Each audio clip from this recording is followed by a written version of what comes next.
কথার এই অবস্থা মেনে নিতে পারে না অগ্নি আর বলে আমাকে আগে সবার একটা উকিল জোগাড় করতে হবে। তখনই প্রিয়ার সাথে কথা বলে, কারণ প্রিয়ার স্যার একজন ভালো উকিল। তখনই প্রিয়া বলে মিস্টার ব্যানার্জিকে এসবের মধ্যে জড়ানোটা উচিত হবে না। বিগ ব্রো তখন বলে কেন, তাহলে আমাকে অন্য উকিল দেখতে হবে। এরপর জুনি অনুরোধ করে যে আমি জানি তুমি কথাকে সহ্য করতে পারো না, কিন্তু কথাকে এইটুকু সাহায্য তো করতেই পারো। তারপর অগ্নিকে নিয়ে স্যারের কাছে যাওয়ার জন্য রেডি হয়ে যায় প্রিয়া।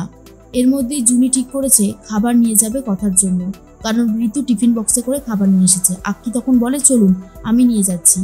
এদিকে চিত্রা আড়াল থেকে সবটা শুনে নেয় যে অগ্নি একজন ভালো উকিল ঠিক করছে কথার জন্য, কথাকে ছাড়ানোর জন্য উঠে পড়ে লেগেছে।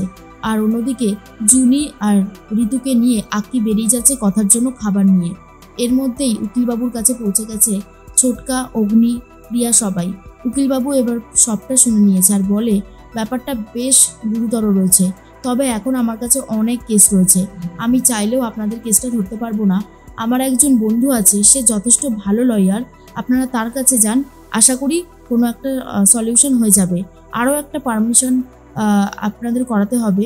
দেখুন আমি একটা কথা বলছি, ওই যে আসল মুকুটটা সেটা যদি আপনারা খুঁজে বার করতে পারেন না, তাহলে এই কেসটা অর্ধেকটা কিন্তু ওখানেই সলভ হয়ে যাবে।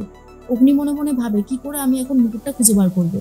এদিকে কথার জন্য জুনিরা খাবার নিয়ে এসেছিল, কিন্তু সুজাতা ম্যাডাম খাবারটা দিতেই দেয় না আর বলে এখানে কোনো খাবার দাবার দেওয়া যাবে না, বুঝতে পেরেছেন, যান বেরিয়ে যান।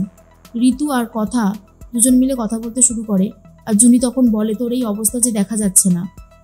কথা বলে তোরা চিন্তা করিস না, আমি ঠিক আছি, তোরা দেখ ওই বাড়ির সবাই যেন ঠিক থাকে। এদিকে কথার কথা মতো সিঁদুর কৌটো কিনতে গেছে অগ্নি, হার্বাল সিঁদুর কিনে রওনা দেয় থানার দিকে। এর মধ্যেই থানার মধ্যে যে রয়েছে জেলে অনিমা দিদি, সে হাবিলদারের পকেট থেকে হাত সাফাই করে চিরুনি নিয়ে চলে আসে। এ নিয়ে এসে ভালো করে কথার চুলটা আঁচড়ে দেয়। আর এই টেকনিকটা দেখার পরেই কথার মনে হতে থাকে এইরকমভাবেই তাই মুকুটটা কেউ নিয়েছে, এখন তো আমার সেটাই মনে হচ্ছে। অগ্নি চলে এসেছে সিঁদুর কৌটো নিয়ে আর অগ্নির হাত থেকে সিঁদুর কৌটো নিয়ে নেয় কথা। আর কথা অগ্নিকে এবার সবটা খুলে বলবে বলে ঠিক করেছে কি করে মুকুটটা খুঁজে বার করতে হবে।